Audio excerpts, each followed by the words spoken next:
Good evening friends. Prajakta मन जिंकण्याची वाट या चॅनलमध्ये तुम्हा सर्वांचं खूप खूप स्वागत आहे. आज मी बोलणार आहे माझ्या श्रीमंत अशा बालपणाविषयी. पण बालपण श्रीमंतीचं म्हणजे पैशाने नाही हां. माझं बालपण समृद्ध होतं माणसांनी, माणुसकीने आणि माझ्या घरच्यांसारखे म्हणजे ते बंच ऑफ मम्मी डॅडी जे माझे होते त्या सगळ्यांविषयी मी आज भरभरून बोलणार आहे. तर मी जेव्हा 3 महिन्याचे असताना आई मला नाशिकला घेऊन आली होती आणि एकदम छोटं बाळ असताना आईसुद्धा तिथे नवीनच राहायला आली असताना सुरुवातीला कोणाचीच तिची ओळख नव्हती. सगळ्यात पहिले तिची ओळख झाली लगडे दाम्पत्याशी. ते लगडे काका काकूंना मी नंतर आत्या मामा म्हणायला लागले, कारण बाबा तिला मोठ्या बहिणीसारखे मानायचे आणि आई मामांना ओवाळायची. आमच्याकडे आत्याच्या मिस्टरांना मामा म्हणतात. तर सगळ्यात पहिले त्यांच्याशी ओळख झाली आणि आई नवीन लहान बाळाला घेऊन आली म्हटल्यावर लगड्या आत्याने तिची सुरुवातीला खूप काळजी घेतली. तिच्या जेवणाची सगळी सोय लावली. त्यांचे घर लागेपर्यंत आत्या आईला खूप मदत करू लागायची आणि नंतर ते दोघी अगदी एकमेकीशिवाय त्यांना कळमेना झालं. इतक्या घट्ट मैत्रिणी झाल्या, बहिणी झाल्या. या नात्याला काही आपण नावच देऊ शकत नाही. म्हणजे आईसुद्धा सगळे तिचे सकाळची कामं व्हायच्या आधी मला आंघोळ घालून आत्याकडे ठेवून द्यायची. मी छोटंसं अगदी तान्हं बाळ होती आणि नंतर आई सगळी कामं करायला वर निघून जायची. आत्या आमच्या समोरच्या बिल्डिंगीत राहायची, लगड्या आत्या. आणि ती सगळं मला लहानपणी सगळं मला खेळवायची, मला झोपवायची आणि आईचं सगळे कामं आटपले की आई मला घेऊन जायला निघायची. आणि तोपर्यंत मस्त आत्या मला आंघोळ जरा कोवळ्या उन्हात थोड्या वेळ ठेवायची, मस्त माझं लक्ष ठेवून असायची. आणि दुर्दैवाने त्यांना मूलबाळ नव्हतं, त्यामुळे ते अक्षरशः माझ्यावर स्वतःच्या मुलीसारखं त्या दोघांनी प्रेम केलं. दोघंही माझे खूप लाड करायचे. तर मेरीतली सगळ्यात पहिली ओळख म्हणजे लगडे मामा आणि आत्या यांची झाली होती. तर त्या दोघांचा विषयी बोलू तितकं कमी आहे. म्हणजे मामा पण स्वभावाने अत्यंत प्रेमळ, जेवढे फणसासारखे होते, जेवढे कडक त्यांचा आवाज, खणखणीत आवाज होता, तेवढेच ते स्वभावाने अत्यंत मृदू होते. सगळ्यांविषयी त्यांना प्रेम वाटायचं, पण त्यांचा दरारा पण आम्हा मुलांना तेवढाच वाटायचा. सगळी मुलं त्यांना घाबरायची, मी सुद्धा घाबरायची, पण मला नेहमी ते लाड करायचे. पण त्यांचं धाक सगळ्या लहान मुलांना त्यांचा धाक होता. आणि आत्या अजूनपर्यंत आमच्याशी कनेक्टेड आहे. दुर्दैवाने मधल्या काळात मामांचं निधन झालं, पण आत्या अजूनही आमच्याशी कनेक्टेड आहे. आम्ही पण तिची नेहमी वेळोवेळी फोनवर चौकशी करून काळजीपूर्वक सगळी चौकशी करतो. नंतर कधी मुंबईला पण माझ्याकडे येते, महिना राहते. छान करमून जातं तिला माझ्याकडे. आता ती पण थकली आहे, पण अजूनही आम्ही एकमेकांच्या सहवासात आहोत.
आमच्या इव्हनमध्ये आईच्या समोरच्याच घरामध्ये कुलकर्णी काका काकू राहायचे. त्यांच्याशी आईची सेकंड टाईम त्यांच्याशी जास्ती घट्टी जमली, कारण त्या काकू आणि आई अगदी बहिणीसारख्या राहायच्या.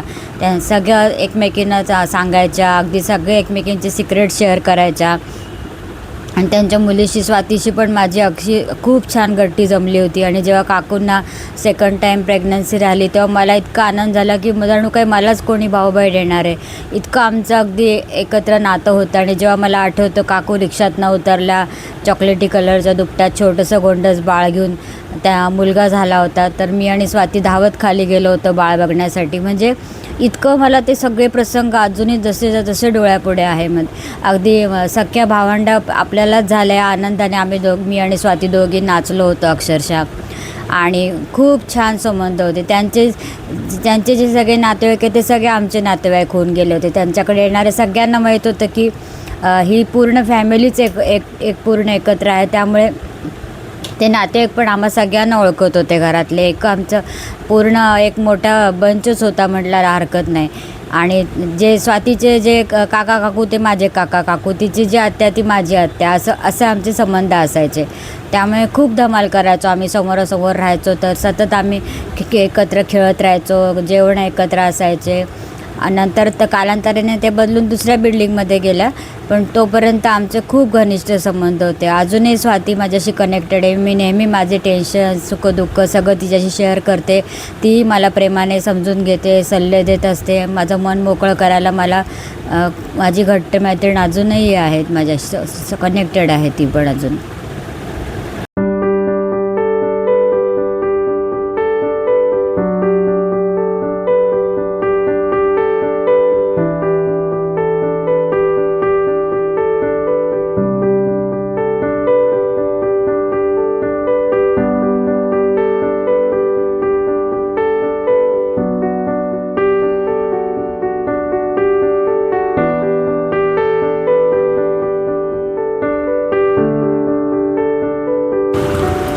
इवनमध्येच खालच्या साईडला शिंपी कुटुंब राहायचं. शिंपी काका काकू आणि त्यांची 3 मुलं हर्षाली, पंकज आणि शिल्पा. यांच्याकडे मी मॅक्झिमम माझा टाईम स्पेंड केलेला आहे. त्यांचं 4थं मूल म्हणून समजायला हरकत नाही. मी कायम त्यांच्याच घरी असायची. त्यांच्याशी माझं खूप छान जमायचं अगदी. कायम मी जवळजवळ त्यांच्याचकडे खेळायची, त्यांच्याचकडे जेवायची. काकू मसाला खिचडी संध्याकाळी रोज बनवायच्या. इतकं सुंदर त्यांची फोडणी असायची की सगळ्या बिल्डिंगभर खमंग फोडणीचा वास असायचा. आणि बरोबर 7 ते 7:30 आम्ही शिंपी काका आम्हाला देवापुढे बसवायचे, सगळे श्लोक म्हणायला लावायचे आणि 7:30 पावणे 8ला आम्हाला काकू खिचडी वाढायच्या. आणि इतकी ती खमंग मसालेदार खिचडीची चव मी आजतागायत पुन्हा अनुभवली नाही. खूप सुंदर खिचडी, लोणचं, पापड असं ते सगळा मस्त बेत असायचा.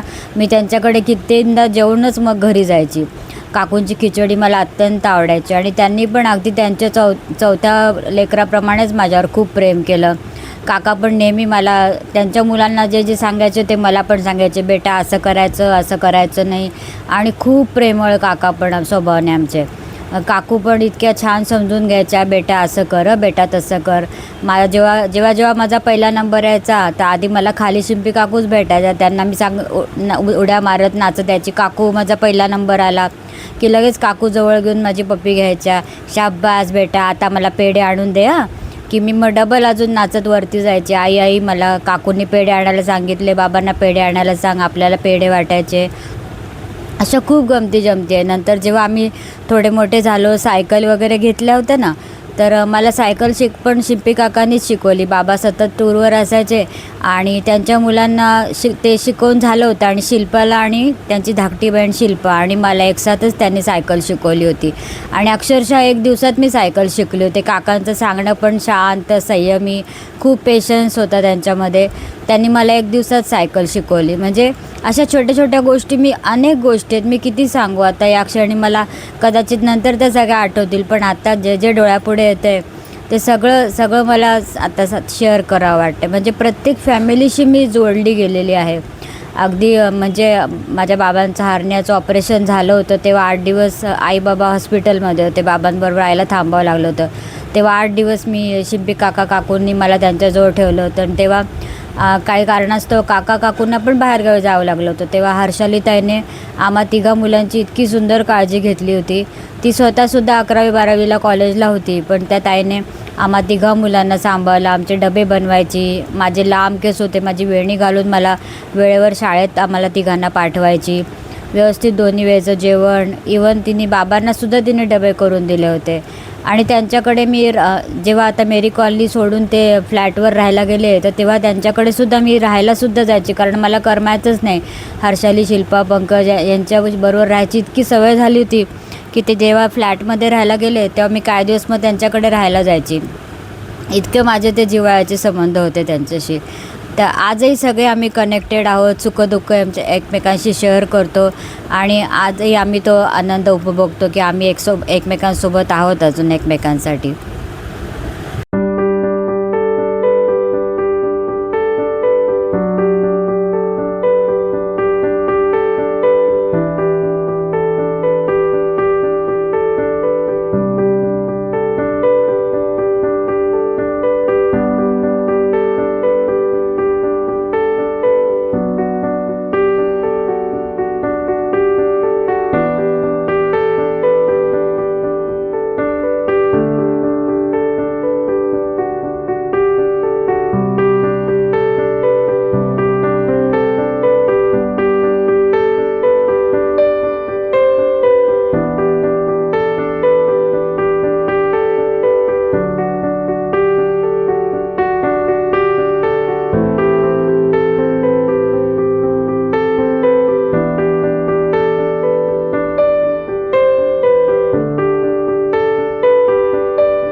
समोरच्याच बिल्डिंगमध्ये आणखी एक उत्साही कुटुंब आमचं होतं, ते म्हणजे पडोळ परिवार.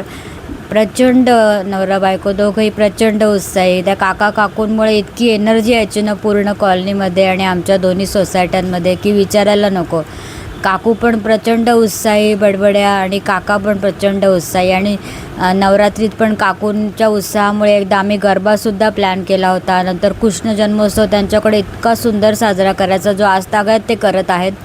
त्या कृष्ण जन्माला खूप मजा यायची. रात्री 12 वाजता ते सुंदर आरास करायचे, वेगवेगळ्या प्रकारचे प्रसाद असायचे आणि त्यांच्याकडे बनवलं जाणारं ते स्पेशल पदार्थाचं मला नाव आठवत नाही, तो पण खूप टेस्टी असायचा. आणि आम्ही सगळेजणं 12 वाजता त्यांच्या घरात जमायचो आणि कृष्णजन्म साजरा करायचो. तसा मी कृष्णजन्म आजतागत साजरा केला नाही. अजूनही त्यांच्या घरी मी आमच्या मेरीच्या ग्रुपवर ते आहेत, त्यांना नेहमी सांगते की आवर्जून आम्हाला पूजेचा फोटो पाठवा. त्यांची आरास इतकी सुंदर असते की अशी आरास मी दुसरीकडे कुठे पाहिलीच नाही. आणि पडोळ काका पण अत्यंत उत्साही होते. दुर्दैवाने नुकतंच त्यांचं निधन झालं. आम्हाला तो खूप धक्काच होता, कारण काका प्रचंड ॲक्टिव्ह होते शेवटपर्यंत. वाटलंच नाही. व्हॉट्सअप ग्रुपवरसुद्धा ते एकदम ॲक्टिव्ह असायचे कायम. तेही खूप प्रेमळ होते. आणि मला सगळ्यात जास्ती त्यांचं पतंग उडवण्याचं सतत खूप आठवणी आहेत. त्यांना पतंग इतके उत्कृष्ट उडवायचे आणि ते मांजा वगैरेसुद्धा घरी बनवायचे आणि गच्चीवर सगळ्या मुलांना घेऊन ते जमायचे आणि मग पतंग काटाकाटीचा उद्योग सुरू असायचा. सगळी मुलं त्यांच्या भोवती जमायची आणि पडोळ काका आणि पतंग हे एक समीकरणच जमलं होतं. त्यामुळे ते सगळ्या मुलांचे पण खूप फेवरेट होते. नंतर त्यांच्याकडे त्या वेगवेगळ्या गाड्या पण असायच्या. त्या आजोबा आले की त्या वेगवेगळ्या गाड्या लाल गाडीतून ते यायचे, ते पण मला आठवतं. म्हणजे खूप सगळ्या आठवणी आहे. आणि मला हेही आठवतं त्यांच्या कुटुंबात एकदा खूप भयानक ॲक्सिडेंट झाला होता. तर सगळे आमच्या दोन्ही बिल्डिंगीतले माणसं धावत गेले होते त्यांच्या मदतीला. म्हणजे सुखदुःखाच्या काळी हे कायम एकमेकांना सगळे धरून होते. शिंपी काकूंबद्दल मी बोलले तर ते सांगायचं राहिलं की काकूंचे वडील अचानक जेव्हा वारले तेव्हा काकू एकदम अशा डाऊन होऊन गेल्या होत्या. तर त्या क्षणी आईसुद्धा बॅग भरून त्यांच्याबरोबर त्यांच्या माहेरी गेली होती. मला त्या खाली सोडलं होतं आणि आई त्यांच्यासोबत गेली होती आई काकूंना धीर द्यायला. म्हणजे क्षणाचाही विचार न करता हे लोक एकमेकांना धावून जायचे. किंवा आपल्या मुलीचे कोणाची लग्न असो तर कार्यकर्ते म्हणून सगळे उभे राहणार एकसाथ. कुठे कमी पडायला नको म्हणून वेळेवर धावपळ करायला सगळी टीम उभी असायची. आपल्याच मुलाचं कार्य समजून सगळे उभे असायचे. इतके धडपड सगळ्यांची असायची.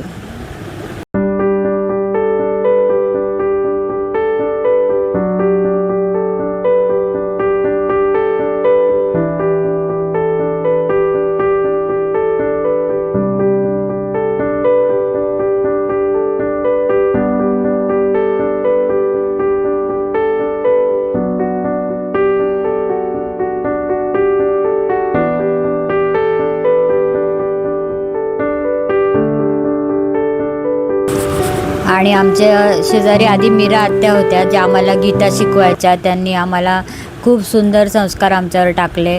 आमची सगळ्यांची वाणी शुद्ध झाली. आणि जेव्हा त्या बदलून गेल्या तेव्हा तिथे त्यांच्या जागी टिपरे फॅमिली आली.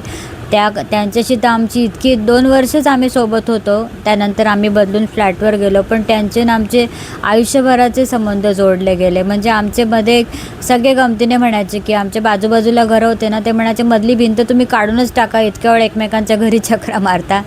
तर टिपरे काका काकू तो स्वभावाने अत्यंत गोड होते. काकांचा आवाज पण खूप उत्कृष्ट होता. ज्योतिषशास्त्री आहेत ते. आणि काकू पण खूप प्रेमळ आणि लागवी स्वभावाच्या आहेत. आणि त्यांनी 2 मुलं, आसावरी आणि ओंकार.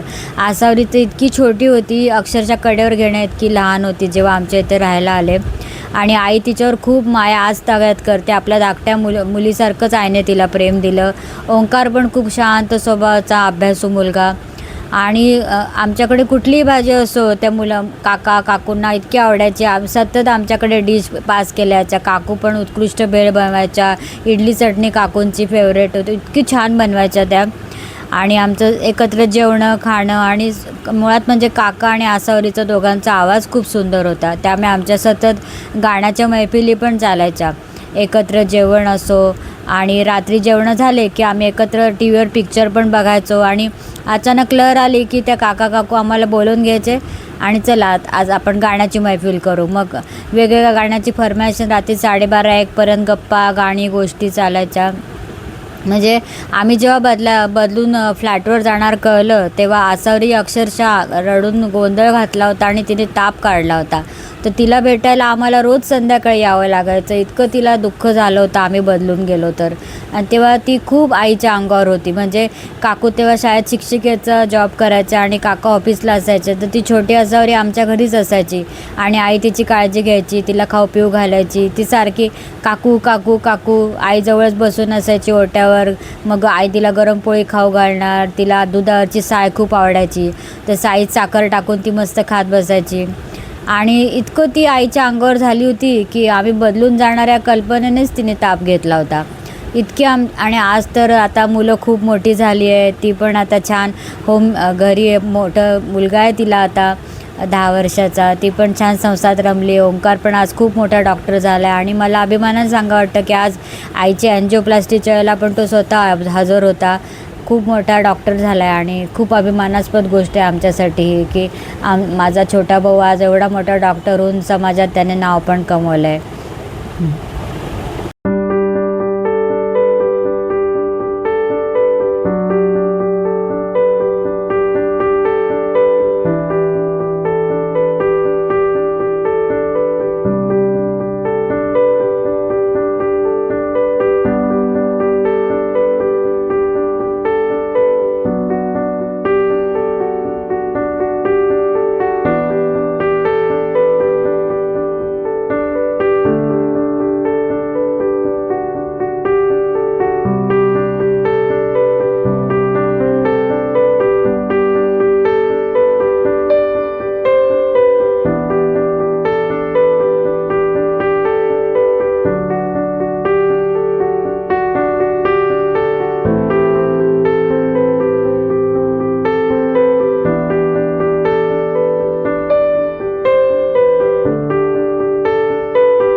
आमच्या समोरच्याच बिल्डिंगमध्ये खाली कुलकर्णी फॅमिली पण होती. कुंदगोळ काकूंच्या शेजारीच कुलकर्णी राहायचे. ते पण काका काकू खूप प्रेमळ आणि शांत स्वभावाचे अगदी होते आणि त्यांची मुलं पण खूप खूप ॲक्टिव्ह होते. आणि त्यातला आमचा प्रशांत दादा तर आमचा मोरक्याच म्हणावं लागेल.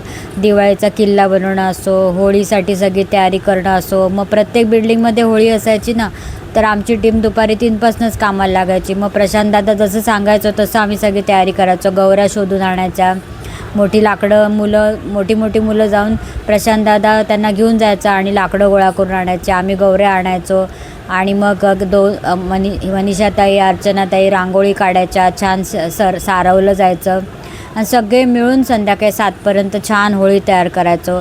दिवाळीला पण किल्ला करताना प्रशांत दादा आम्हाला गाईड करायचा. तो स्वतः बनवायचा, त्याला आम्ही सगळं आणून द्यायचो काय काय लागेल ते, आणि खूप क्रिएटिव्ह माइंड होतं त्याचं.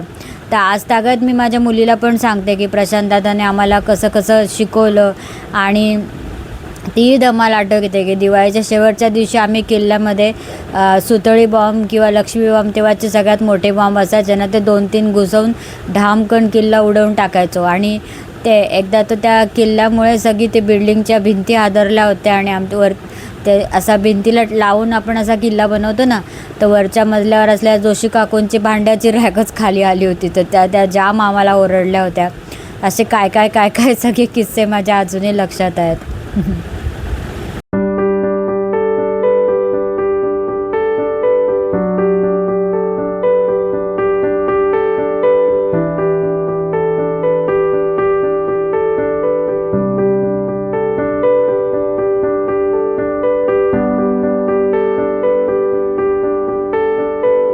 आमच्या समोरच्याच बिल्डिंगमध्ये कुंदगोळ काका काकू राहायचे. ते पण इतके गोड होते. साऊथ इंडियन फॅमिली होती, कन्नड बोलायचे, पण त्यांचं मराठी पण उत्कृष्ट होतं. आणि काकू पोहे आणि उपमा इतक्या सुंदर बनवायच्या ना, कधीही त्यांच्याकडे 8:30-9च्या दरम्यान गेलो की त्यांचे पोहे उपमा खायला मिळायला पाहिजेच. आवर्जून आम्ही जायचो त्यावेळेला, कारण काकूंच्या हाताला खूप चव होती. आणि ते पण आम्हाला त्यांच्यामुळे बरीचशी कन्नड भाषा अजूनही येते. त्या घरात जे बोलायचे आम्ही बारकाईने ऐकायचो आणि बोलायचो. आणि त्यांचे मुलं पण आमच्यावर बरेच मोठे झाले. किरण सुवर्णा नाव होतं. किरण माझ्याबरोबरचाच होता, सुवर्णा धाकटी होती. आणि ते सुद्धा उत्कृष्ट मराठी बोलायचे आणि सुखदुःखात तर सगळे एकमेकांना साथ द्यायचे. त्या पण मराठी खूप छान बोलायच्या आणि खूप मजाशीर स्वभावाच्या होत्या. सतत हसवायच्या त्या, मजा करून फार धमाल यायची. रंगपंचमीला पण त्या घाबरायच्या ना रंग खेळायला. त्या एकदा त्या दारा खिडक्या लावून बसल्या होत्या, तर मला आठवतं या बायकांनी काठीने त्यांच्या गॅलरीत वाळत घातले असेल, कपडे सगळे ओढून काढले होते आणि रंगाच्या बादलीत बुडवले होते. बापरे, इतकं धमाल करायच्या ना या बायका. आमच्या आया म्हणजे आमच्यापेक्षा उत्साही प्रचंड होत्या. त्या बाणाने आम्ही काहीच नाही. रंगपंचमीला जाम धमाल करायच्या या सगळ्या. तर ते पण त्यांची एक आठवण आली.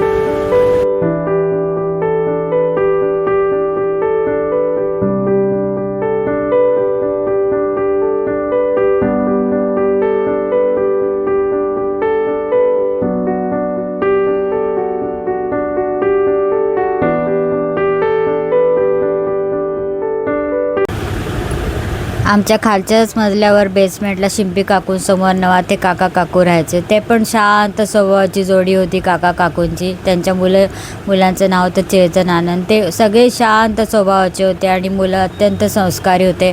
आजही खूप छान शिकून मोठ्या पदावर गेलेत. आणि दुर्दैवाने मधल्या काळात नवाते काकांचं निधन झालं, पण काकूंनी स्ट्रॉंगली मुलांना व्यवस्थित वाढवलं, शिक्षण दिलं, मोठं केलं. आणि इतके छान स्वभावाचे होते ना काका. मला आणखी एक गंमत सांगायला आवडेल की जेव्हा माझा आणि माझ्या मिस्टरांचं बघायचा कार्यक्रम झाल्यानंतर जनरली सगळे चौकशी करतातच ना. तर माझ्या मिस्टरांचे नातेवाईक नेमके नवाते काकांकडे विचारायला गेले की रावेरकरांची मुलगी कशी आहे, आमच्या भाच्यासाठी स्थळ आलं आहे. तर ते म्हणाले, अहो तिला माझीच मुलगी समजा आणि डोळे झाकून तुम्ही लग्न करा. मी तिची 100% गॅरंटी देतो. तिच्यासारखी मुलगी तुम्हाला शोधून सापडणार नाही. तर आम्हाला ही गोष्ट माहितीच नव्हती. जेव्हा नंतर लग्नानंतर कळली तेव्हा आम्हाला इतकं भरून आलं होतं की काकांनी किती सुंदर शब्दात माझी शिफारस केली होती. म्हणजे आपलीच मुलगी समजून त्यांनी शब्द टाकला होता. तर त्यांचा विश्वास मी सार्थ ठरू शकले याचा पण मला आज अभिमान वाटतो. थँक्यू सो मच काका. म्हणजे न बोलता हे लोक किती मोठे कामं करून जायचे बघा. आपल्याच मुलाविषयी बोलल्यावर का अगदी अभिमानाने त्यांनी सांगितलं होतं की बिंदास तुम्ही ही मुलगी करा म्हणून.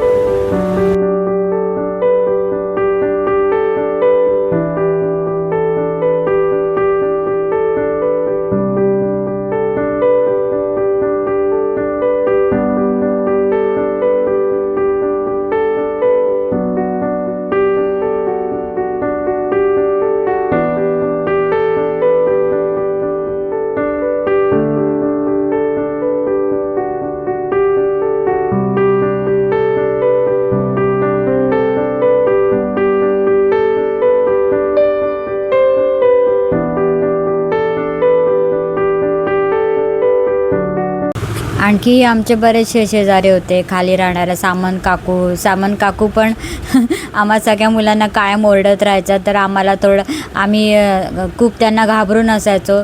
त्या खूप स्वभावाने कडक होत्या, पण तेवढ्याच प्रेमळ पण होत्या. पण आम्हा मुलांना खूप धाक होता त्यांचा.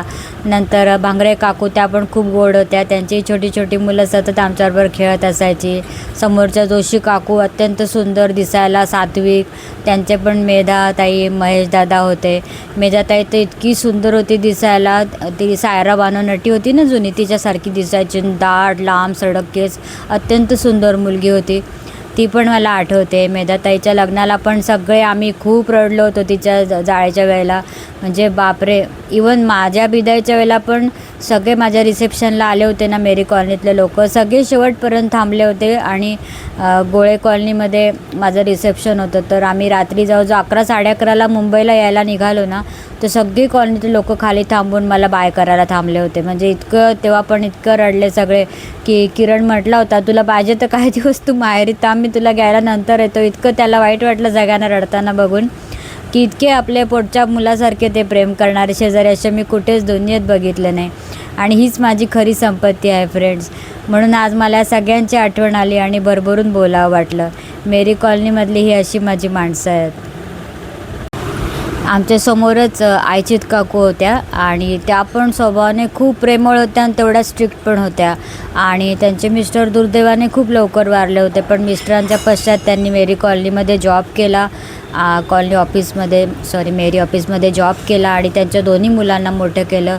मनीषाताई, संदीप दादा खूप छान होते दोघंही. आम्हाला खूप प्रेम करायचे. आम्हाला दादाताई जे लागतं सगळं प्रेम ते सगळं त्यांच्याकडनं मिळालं. आणि मनीषाताई पण शांत आणि एकदम सुस्वभावी होती. आणि मला अजूनही आठवतं जेव्हा लग्न करून ती आली होती पहिल्यांदा, आम्हाला खूप उत्सुकता होती. आमच्या दोन्ही बिल्डिंगमधलं पहिलंच लग्न होतं ना, तर ती इतकी सुंदर होती. तिचे लांबसडक केस होते, पाठीच्याही खाली केस, छान सुंदर हिरवी साडी, अबोलीचा गजरा आणि ती एक वेणी घालून छान तिच्या मिस्टरांबरोबर आली होती. तर तिला पाहायला आम्ही सगळ्या मुलांनी गर्दी केली होती मनीषाताई आली म्हणून.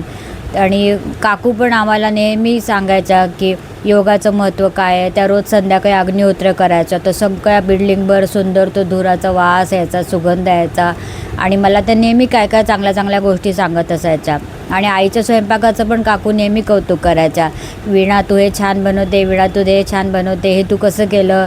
आणि मग आई पण त्या गोष्टी बनवल्या की काकूंना जरूर नेऊन द्यायची की काकूंना आपल्या हातचं आवडतं. तर त्याने आणि अगदी तोंड भरून त्या कौतुक करायच्या आईच्या रेसिपीचं. तर मला त्यांची ते पण आठवण आत्ता आली. त्या काळी पैशाची सतत कमीच असायची, म्हणजे आमच्या आर्थिक परिस्थिती फार चांगली नव्हती, पण माझ्या हौसेमध्ये आईबाबांनी कधीही कुठली कमी ठेवली नाही. आत्ता जे स्टुडिओला जाऊन फोटोशूट करतात हे करतात, त्या काळीसुद्धा आईबाबांनी माझं वेगवेगळ्या प्रकारे फोटोशूट केलेलं आहे. आणि फोटो काढायला यायचे आमचे वैद्य काका, आणि ते इतके छान सुंदर फोटो काढले त्यांनी आणि खूप पेशंटली ते फोटो काढायचे. आणि जवळजवळ 2-3 तास ते आमच्याकडे असायचे. माझे खूप वेगवेगळे सुंदर मूड त्यांनी लहानपणीचे टिपलेले आहेत. त्यांनी काढलेले फोटो मी नक्की शेअर करेल. आणि ते फोटो म्हणजे इतकी सुंदर वाटतात ना अजूनही बघायला. तर ते फोटो आज मला सगळे माझ्याकडे आहेत, तर मी तुमच्याशी ते पण शेअर करणार आहे.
उन्हाळ्याची सुट्टी लागली तर जनरली आपण सगळे गावाला पळायचं बघायचो. पण मला कधी मेरी कॉलनी सोडून जावंच वाटायचं नाही, कारण तेव्हा सगळे घरी असायचो ना, तर खूप धमाल करायचो. मग प्रत्येकाच्या घरी खेळणं असू दे, ड्रॉइंग करणं असू दे, नंतर लायब्ररीची पुस्तकं बदलायला आम्ही दिवसातून 2-2दा सायकलवर जाणं असू दे, किंवा दुपारी एक कुल्फीवाले काका यायचे, रोज त्यांच्याकडनं मटका कुल्फी घ्यायची, मस्त खायची. किंवा येवलेकर काकांकडे पळत पळत जाऊन पेप्सी कोला आणायचो. ते पेप्सी कोला तर मी दिवसातनं 4-4 खाऊन जायची. मला भयंकर आवडायचे ते. आणि मला कुठले कलर आवडायचे हे येवलेकर काकांना माहीत होतं, त्यामुळे ते वेगवेगळ्या कलरचे मला रोज आणून द्यायचे पेप्सी कोला. नंतर बर्फाचे गोळा, त्याच्या बर्फाच्या गोळा ती मशीन असते ना, त्याचं आईस्क्रीम पण घरी बनवलं जायचं. मग सगळे मिळून ते आईस्क्रीम खायचा कार्यक्रम असायचा. रात्री भेळ बनवायची, सगळे मिळून एकत्र भेळ खायची. नंतर उन्हाळ्याच्या सुट्टीमध्येच आम्हा तिघंजणींचे वाढदिवस यायचे. मी, हर्षलिताई आणि यास्मिन म्हणून होती, एक मुस्लिम आमच्यासोबत होते. एकदा तर आमच्या तिघींचा वाढदिवस आम्ही गच्चीवर साजरा केला होता. तिघींना आम्ही ठरवून असे लखनवी सुंदर पांढरे ड्रेस आणले होते. नंतर सुधारस, पुरी, बटाट्याची भाजी हा स्वतः स्वयंपाक आम्हा मुलांनी केला होता. आम्ही सगळ्यांनी मिळून, आमच्या आईने अर्थात मदत केलीच होती, पण तो पण गच्चीवर आम्ही साजरा केला होता. तेही मला खूप छान आठवण आहे. आमचा एक वाढदिवस माझा खूप सुंदर झाला होता. तिघींचा वाढदिवस एकसाथ आम्ही साजरा केला होता. आणि 10वी-12वीला मी असताना ना, शक्यतो मी गॅलरीत अभ्यास करत बसायची. बाहेरचा थंड वारा मला बरं वाटायचं. आणि चारी बाजूने बाबा असे मला सोलापूर चादर टाकून ठेवायची, म्हणजे बाहेरच्यांना कोणाला दिसू नये की मी गॅलरीत अभ्यास करते अशी. आणि त्याच वेळेला एक काका होते, त्यांचं आडनाव मला आठवत नाही, त्यांच्याकडे कोल्हा होता. ते कोल्ह्याला मेरी कॉलनी चक्क त्यांनी कोल्हा पाळला होता. आणि तो दिवसभर घरी असायचा. रात्री 11 नंतर सगळी चिडीचूप झाले की ते काका त्याला फिरवायला निघायचे. आणि तो बरोबर आमच्या घराच्या खालीच गवतात तो काहीतरी खात असायचा. आणि मी हळूच चादर बाजू करून त्याला बघायची ना, तर त्याचे लाल भडक डोळे मला दिसायचे. तर तो कोल्हा अजूनही मला आठवतो. आणि दचकून मी झोपेत पण कधी असं आठवलं की दचकून उठते. मला खूप भीती वाटायची त्या कोल्ह्याची. पण तो कोणाला कधी हार्म केलं नाही. तो त्यांच्याकडे घरात दिवसभर असायचा. रात्रीचाच फक्त ते काका त्याला बाहेर काढायचे. आणि आमच्याकडे तेव्हा सगळं होममेड असायचं. म्हणजे वाढदिवस असला तरी घरीच आई केक बनवायची. मग ते फेटायला बाबा आणि मी आईला मदत करायचो. प्रत्येक बड्डेला आई घरी स्वतः केक बनवायची. ओव्हन होता तेव्हा, आईनं ओव्हनच्या रेसिपी शिकली होती, त्यामुळे नानकटाई पण आई उत्कृष्ट बनवायची, केक पण फार सुंदर बनवायची. आणि त्यातवर मस्त टुटी फ्रुटी टाकून आयसिंगने सजवायची केक. ते होममेड श्रीखंड असो, नंतर होममेड बासुंदी असो, सगळं घरी असायचं. बाहेरून विकत कधीही कुठले गोड आणलं नाही आम्ही, सगळं घरी बनवायचो. त्यामुळे आमची खाण्यापिण्याची नेहमी चंगळ असायची. जरी पैसे कमी असले तरी जेवढे आहे त्याच्यामध्ये आम्ही भागवायचो आणि त्याचा आनंद घ्यायचो, आयुष्याचा आनंद लुटायचो. आणि जरी काही खायची इच्छा आली तर लगेच आई घरी बनवून द्यायची. आणि गणपती उत्सवामध्ये सुद्धा आमच्याकडे ना तेव्हा इडली आप्पे हे खूप म्हणजे असं वाटायचं. तेव्हा जनरली रविवार असला की फक्त पोहे बनवले की आमचा मेन झाला नाश्ता असंच असायचं. एरवी आम्ही चपाती खाणार, नाहीतर खारी, चहा, बिस्किट असंच असायचं. पण रविवारचे पोहे म्हणजे एक छान रविवार साजरा झाला असं वाटायचं. आणि इडली आप्पे हे केले म्हटले तर म्हणजे आम्हाला असं खास काहीतरी बेत केल्यासारखं वाटायचं. आजसारखं ते कॉमन नव्हतं. आणि गणपती उत्सवामध्ये गणेश मेळा लागायचा, आनंदी मेळा लागायचा. तिथे म्हणजे आपण आपल्या हे स्टॉल असायचे, आपलं जेवण पदार्थ बनवून आणायचे आणि एक रेट दिलेला असायच्या, त्या रेटने लावायचे. तर ते इतकी मजा यायची तिथे. बिल्डिंगमधले सगळेजण तिथे पार्टिसिपेट करायचे. आणि आम्ही शक्यतो मी, आई आणि लगड्या आत्या त्या सगळ्या आप्प्यांचा स्टॉल लावायचा. ते इतके सुंदर आप्पे आणि त्याची चटणी, नंतर इडली चटणी, नंतर कोणी भेळ बनवायचं, कोणी पाणीपुरी ठेवायचं, कोणी केक ठेवायचं, कोणी पुरणपोळ्या ठेवायचं, हजारो प्रकार असायचे.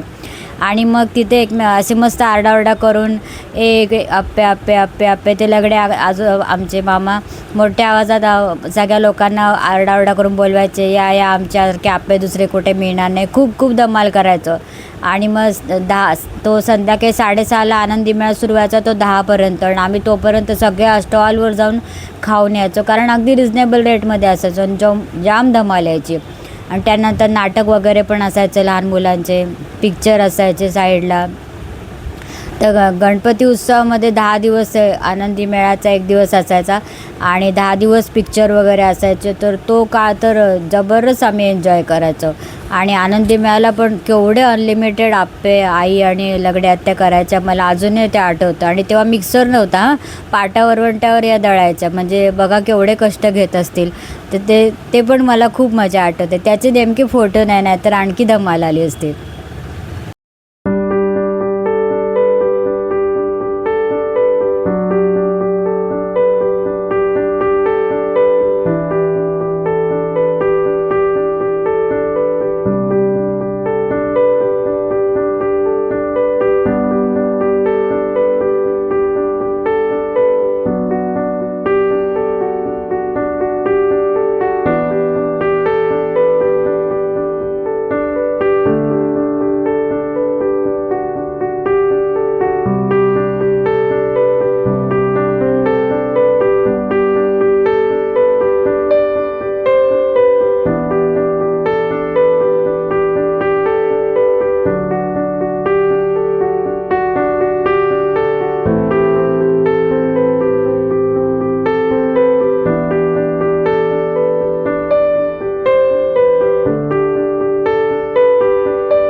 सो फ्रेंड्स, अशी आहेत माझी जिव्हाळ्याची प्रेमळ माणसं आणि हे असं आहे माझं श्रीमंत बालपण, जे मी कधीही विसरू शकणार नाही. माझ्या मनावर सगळे प्रसंग जे जे मला आठवले मी सगळे कायमचे कोरले गेलेले आहेत. त्या आठवणी, ते प्रसंग, जे जे मी खाणं खाल्ले त्याचे सुगंध, अजूनही सगळं माझ्या मनात तसंच ताजंतवानं आहे. आणि या गोष्टी मी घरच्यांना इतके वेळा सांगितलं आहे की त्यांचं सगळं हे ऐकून पाठ झालेलं आहे. तर म्हटलं आज माझ्या यूट्यूब फॅमिलीबरोबर पण हे शेअर करावं आणि जेवढे फोटो मला शेअर करता येईल तेवढे मी शेअर करते. तर आज हा माझ्या आठवणींचा खजिना मी तुमच्यासमोर रिता केला आहे. आजचा माझा हा व्लॉग तुम्हाला कसा वाटला मला नक्की सांगा. आणि व्लॉग आवडला असेल तर प्लीज लाईक करा, शेअर करा आणि सबस्क्राईब करा. भेटू उद्याच्या नवीन विषयाच्या व्लॉगवर. तोपर्यंत सगळ्यांना बाय बाय.